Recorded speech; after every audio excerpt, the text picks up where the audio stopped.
check out our streaming schedule for this week. We've got tons of content in terms of the NFL and college football, as we're going live just about every single day this week. So make sure you hit that notification bell so you don't miss a single moment where we go live. And now, on with our feature presentation. There are some moments where a team hires an interim coach, promoting someone from within for the remainder of the season because the previous guy needed to be fired and wasn't cutting it. And the decision turns out to be a great one, where the interim coach is able to successfully turn the season around and even parlay that success into a long and fruitful career coaching professional football. When Wally Lem got promoted in 1961 from assistant coach to head coach, the Houston Oilers went from a 1-3-1 team to a 10-3-1 team, rattling off 9 straight victories and winning the AFL championship. When Marty Schottenheimer got promoted from defensive coordinator to head coach in 1984 with the Cleveland Browns, the Browns, after starting 1-7, ended the season 4-4, and Schottenheimer would make it to the playoffs as Cleveland's head coach for the next 4 seasons. After Jeff Fisher got promoted from defensive coordinator to head coach by the Houston Oilers in the middle of the 1994 season, Fisher stayed as the team's head coach until 2010, coaching 17 seasons there and even guiding them to Super Bowl 34 during the 1999 season. You get the idea. There are situations where an interim coach gets promoted, knows what they're doing right off the bat, turns the season around, and is able to prove that they deserve to be the man. Sometimes, the best man for the job is in-house, and it ends up working out. And speaking of knowing the best place to look for things, if you want to know the best place to look for history videos about the National Football League, then this is the place for you, because we post a video every single day about the weird and the wacky history of the NFL. So if you like that sort of stuff, then be sure to hit that like button down below, subscribe, and turn on the notification bell so you don't miss a single video that we post on the channel.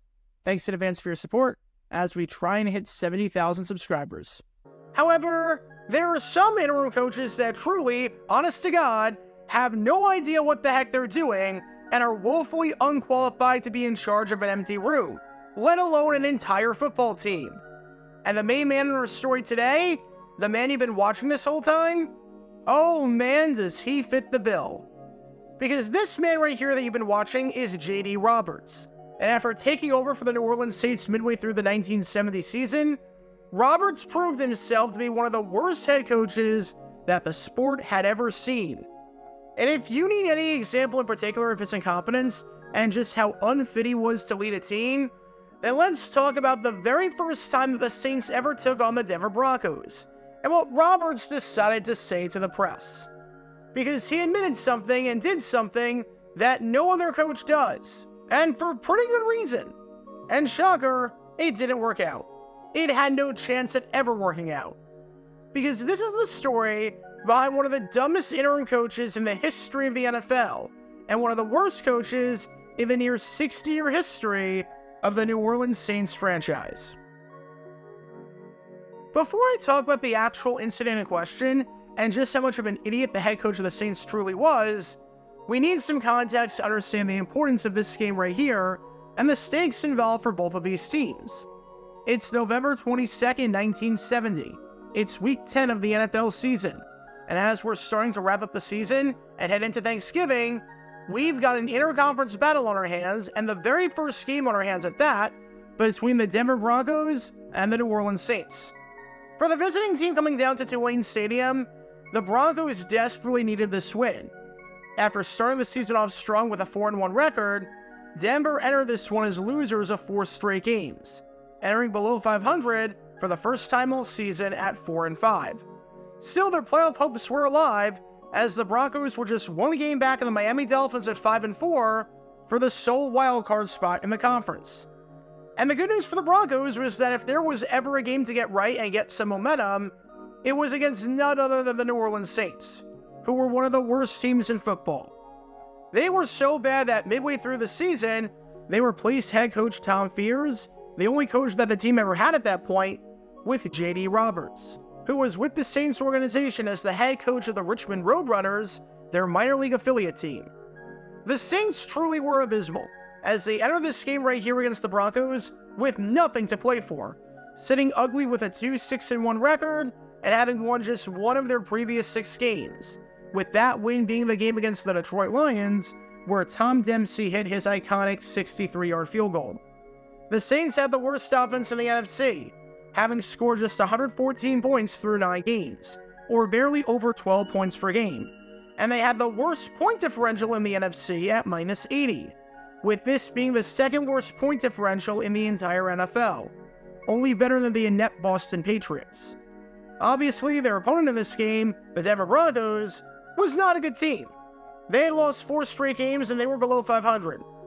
But they might as well have been playing an entirely different sport compared to the Saints, because it felt as though New Orleans was in a league of their own with how much they stunk back then.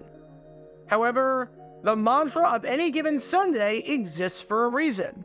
On any given Sunday, any professional football team can beat any other professional football team. Heck, we saw that in 1968, just 2 years before the American Football League, when the Buffalo Bills won just 1 game all season. But somehow, that one win came against the New York Jets, as in, the team that won the Super Bowl. We've seen bad teams beat better teams all the time, and the upset can happen. Provided that the coach of the underdog has a good game plan and has his guys ready to go, there is no reason whatsoever why he can't lead his team to a victory. That's the power of good coaching, and that's what having a good man in charge can provide. That's why J.D. Roberts got promoted to coach the team just a few weeks before. Maybe he could provide the spark to allow his team to get back in the win column and win just their 3rd game of the season and all but eliminate Denver's playoff hopes. So to get ready for the game that you were watching this entire time, what did J.D. Roberts decide to do? Well, he was speaking to the press about the Broncos and getting ready for this game right here. And you would expect that he would say some things about the Broncos, as in what they do well and what the Saints must do in order to win. Obviously, you don't expect the coach to give away the entire game plan, but there should at least be, at the bare minimum, a baseline understanding of who the opponent is. If I'm playing the Kansas City Chiefs, I should know who Patrick Mahomes is. If I'm playing the Baltimore Ravens, I should know that Lamar Jackson and Derrick Henry are really good at running with the football. But, as you might be able to expect by the title of this video, the Saints coach, J.D. Roberts? Yeah, he did not do that. I'm not even sure that he knew his team was playing the Denver Broncos. Seriously. Because prior to this game right here, Roberts said on the Broncos, we're not really too familiar with Denver's personnel. And I want to emphasize, this wasn't taken out of context. This wasn't taken months before the game where you're not really thinking about the Broncos. This wasn't even taken a week before the game where you might not be thinking about the Broncos because you're still thinking about your upcoming opponent and when you might not have the tape necessary to fully scout the Broncos. This was taken hours before the Saints were going to actually play the Broncos. This was taken leading up to the game, which seems like the perfect thing for a coach to say in that spot. I always like it when my head coach is woefully unprepared for the game that he's about to coach in. And this didn't seem like an attempt at reverse psychology to lull the Broncos into a false sense of security.